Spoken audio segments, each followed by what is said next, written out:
Let's move on to Brexit. Do you think we're going to get a deal this year? Well, I think what we saw at the end of last year, with the sufficient progress on the first stage of negotiations, was a real spirit of cooperation between the UK and Europe, wanting to ensure that we get a deal that is in everybody's best interests. So the timetable that we've now got going forward, of course, with that date of 29th of March 2019, when we'll be leaving the European Union. The first stage in that will be looking in more detail at the implementation period.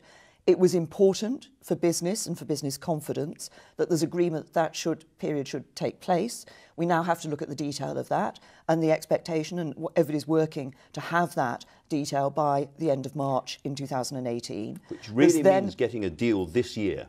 It then means the work on the withdrawal agreement before the end of the year, and I've been very clear that by the time we leave the European Union, we want to have agreed what the future relationship between us and the European Union is going to be. Do you think that MPs are going to get a vote on our future relationship with the EU in Parliament this year?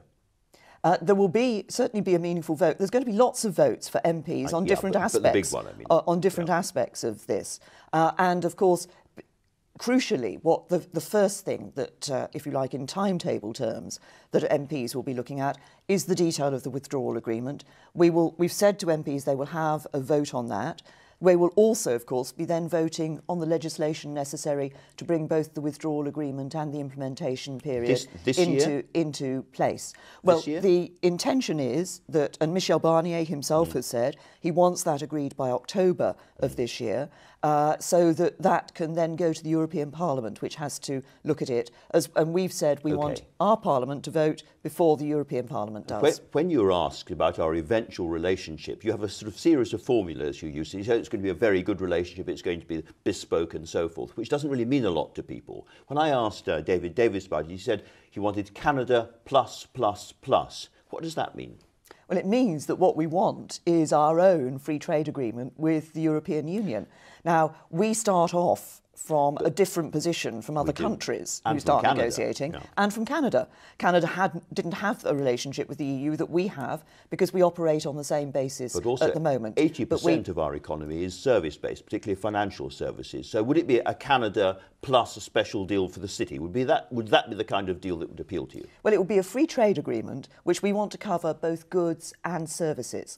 And what I want to do is to ensure that as we look at the Brexit deal going forward, it's important that we recognise why people voted to leave the European Union here in the UK. Some of that was about free movement and an end to free movement. Some of it actually was about the issue of the jurisdiction of the European Court of Justice and people wanting control. But at the same time, I think people still want to have a good economic relationship with the European Union. So we want as frictionless and tariff-free a trading relationship with the European Union as possible. And that's what we mean when we talk about having a free trade agreement, which isn't modelled on somebody else's agreement, but is actually the right one for the UK.